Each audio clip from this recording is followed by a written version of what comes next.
Vamos a platicar con Gabriela Siller. Ella es directora de análisis económico en Grupo Financiero Base y profesora de economía del Instituto Tecnológico de Estudios Superiores de Monterrey. Siempre la saludo con mucho gusto y agradezco que nos tome la llamada. ¿Cómo estás, Gabriela? Muy buenas tardes, gracias Primitivo por tenerme en el programa. Al contrario, gracias a ti por tomarnos la llamada. Oye, comenzar por el tema de las negociaciones. ¿De qué sirve sentarse a la mesa? ¿De qué sirve cumplir con las demandas de alguien como Donald Trump si al final pues hace lo que quiere? Sí, la verdad es que Trump es un negociador muy duro. Creo que inclusive entre los objetivos que tiene con el arancel son objetivos personales, demostrarse como una persona fuerte para lograr otras cosas que quiere conseguir con otros países. Pero creo que si no se hubiera sentado a negociar con él, el gobierno de México, pues entonces ahorita estaremos viendo de manera definitiva estos aranceles. Yo creo que este arancel universal del 25% no va a durar mucho tiempo.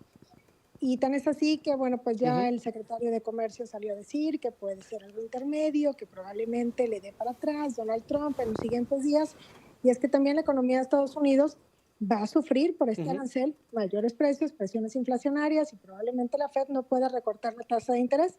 Al mismo tiempo que seguramente pues allá los productores, particularmente de la industria automotriz, deben de estar sufriendo por las cadenas de suministro porque están estrechamente vinculadas las de México y Estados Unidos. Oye, ¿qué pesa más justamente al respecto? ¿Qué pesa más en la mente y en los intereses de Donald Trump? Lo que diga México, la presidenta Claudia Sheinbaum y su equipo, lo que diga Canadá a través de Justin Trudeau, quien por cierto ya va de salida en el gobierno de aquel país, o las presiones internas, las presiones de las empresas, de los sectores que se ven afectados por estas decisiones.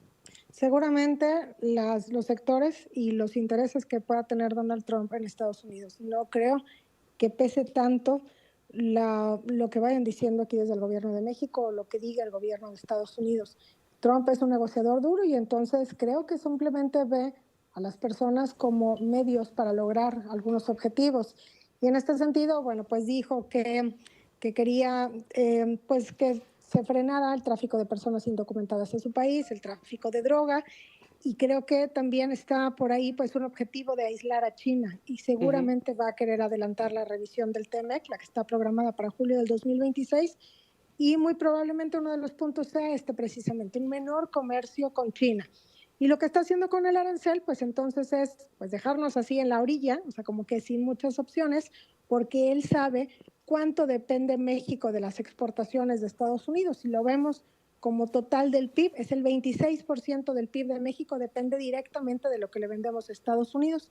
Si lo vemos del otro lado, para Estados Unidos, pues lo que le vende a México es apenas el 1%. Entonces, sabe que, pues, que puede presionarnos, ¿no? Con este arancel que podría, pues, potencialmente generar un desplome de las exportaciones mexicanas y una crisis en México. A ver, en este juego de suma cero, en este juego en el que nadie gana, ¿México sería en el que más pierda? Así es, todos pierden, porque pues Estados Unidos también pierde con una mayor inflación, posiblemente pérdida de empleo, y en el caso de México, pues aquí no nada más veríamos presiones inflacionarias, sino una crisis económica. Si el arancel permanece todo el año, pues el PIB podría desplomarse cerca de 4%. Oye, exactamente, ¿qué significa el desplome del 4% cuando los pronósticos de crecimiento para México, híjole, ni siquiera llegan al 1%? ¿Qué panorama estaríamos enfrentando si permanecieran estos aranceles? Justo, porque pues ya veníamos de una marcada desaceleración económica. Sin aranceles, la economía mexicana yo creo que este año va a crecer alrededor de 0.8%. Este pronóstico está en línea con lo que trae pues la mediana de los especialistas que son encuestados por el Banco de México. El Banco de México trae un pronóstico todavía más reservado, más cauteloso, 0.6% para este año. Y bueno, pues esto nos sitúa al borde de una recesión. Entonces, con la imposición del arancel, pues se da cuenta que estábamos al borde del precipicio que nos avienta, ¿no? ¿Y qué tan profunda puede ser la recesión? Pues depende cuánto dure el arancel. Si el arancel dura unos cuantos días, pues seguramente esto sí va a generar un menor crecimiento económico, pero poco menos de lo que estábamos estimando ahorita. Si el arancel dura un mes, pues entonces prácticamente podríamos estar confirmando una recesión. Si el arancel dura un año, pues entonces ya estamos hablando de una recesión severa y probablemente una crisis económica también, porque sería como tratar de cambiar el modelo económico de México de la noche a la mañana. México es un país exportador y de ahí que el 40% del PIB son exportaciones, de las cuales el 83% van hacia Estados Unidos. El 83% van hacia Estados Unidos. Es muchísimo, es fundamental para México el mantener este nivel de exportaciones hacia la Unión Americana. ¿Cuál sería el efecto en las inversiones? Que de hecho ya estamos viendo, ¿no? La incertidumbre está frenando las intenciones de muchas empresas de invertir en México, y hay algunas que ya se están yendo, ¿no? En algunos casos hacia Estados Unidos. Ayer veíamos el tema de Honda, por ejemplo, o también empresas como Apple que dicen, pues en México no, mejor nos quedamos en Estados Unidos. ¿Cuál es el efecto de esta hostilidad de parte de Donald Trump? Justo eso hace que las inversiones se detengan y de hecho la semana pasada el Banco de México publicó los datos de inversión extranjera directa al cuarto trimestre y mostraron eso, un desplome.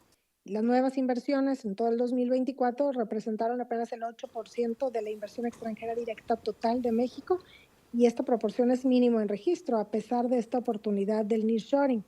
¿Y qué se espera para este primer trimestre? Pues seguramente lo mismo, que no lleguen nuevas inversiones a nuestro país. Cabe la posibilidad de que también, en lugar de que haya reinversión de utilidades, que las empresas saquen ese dinero y que lo lleven a su país. Es posible también que algunas fábricas sean regresadas a Estados Unidos, en lo que se llama reshoring, pero yo no creo que todo se regrese para allá, aún y cuando hay arancel, porque los costos en Estados Unidos, no solamente los de mano de obra, sino todos los costos de producción son más altos. Por ejemplo, en la industria automotriz es 25% más caro. Aún y con arancel, pues la verdad es que no les conviene a las empresas regresarse a Estados Unidos. Y más aún, pues aquí ya está desarrollado los proveedores, cadenas de suministro, los costos de entrega son prácticamente estables, entonces tampoco creo que Estados Unidos vaya a querer sustituir a México yendo a buscar producir a otras partes, por ejemplo, a otros países latinoamericanos, y a China, pues menos, ¿verdad? Es Porque tiene una costoso. guerra comercial y tiene una guerra comercial con ese país. Entonces yo creo que más bien esto sigue siendo estrategia de negociación. Trump se quiere ver como una persona muy dura, seguramente va a querer orillar a México y a Canadá a que compremos mucho menos de China, y esto pues yo creo que se va a tener que lograr mediante aranceles y probablemente también cuotas de importación de productos chinos. Gabriela, por último, ¿qué te parece la forma de reaccionar del gobierno de México? Vimos cómo Justin Trudeau salió de inmediato a anunciar aranceles pues en reciprocidad o aranceles para responder a Donald Trump, mientras que la presidenta de la República decidió esperar hasta el domingo. ¿No es mucho tiempo esperar tanto para dar una respuesta que parecía urgente? Fíjate que a mí me parece una buena respuesta, sobre todo porque estos aranceles muy probablemente se vayan a quitar. Entonces, ¿qué necesidad había de responder rápidamente y generar una guerra arancelaria cuando, pues, yo creo que se van a quitar los aranceles? Además, también hay que entender cómo es Trump. O sea, a Trump le gusta parecer que gana, ¿no? Y entonces en esto, pues, ¿cómo lo digo? Como si uno tratara de pues sí, está bien, te estoy haciendo caso, ¿verdad? Aunque pues estamos buscando, obviamente, Claro. el bien para México, el bien común. Entonces, yo veo que fue algo positivo porque así dio tiempo para ver qué es lo que va a pasar de aquí al domingo. Si se retiran los aranceles, pues entonces ya nada más será probablemente un mitin político, pero si no se retiran los aranceles, pues entonces también ya habrá que ver una respuesta, que creo que para el caso de México no sería conveniente que respondiéramos con aranceles generales a Estados Unidos, porque esto no les va a generar la menor presión. Así como platicamos que para México el 26% del PIB depende de lo que le vendemos directamente a Estados Unidos, para Estados Unidos lo que le vende a México es el 1% de su PIB, eso es nada. Sí. Entonces, eso no les va a generar presión. Estados Unidos lo podemos mover con otros objetivos y bueno, Trump y Estados Unidos siguen necesitando a México por los temas de migración, por los temas también de freno en el tráfico de drogas y por supuesto que con lo de China. Entonces, creo que tiene que ir por ahí. Lo que sí es que si el arancel permanece, el gobierno de México también va a tener que responder no a Estados Unidos, sino al mismo México con una política fiscal contracíclica para apoyar a las empresas exportadoras y con el fin de evitar que haya despidos masivos en nuestro país. Muy bien, pues es complejo el panorama y compleja la respuesta que tiene que dar México a Estados Unidos. Gabriela, muchas gracias. Muchas gracias a ti. Bonita tarde. Igualmente, Gabriela Siller, experta en temas financieros, también de comercio.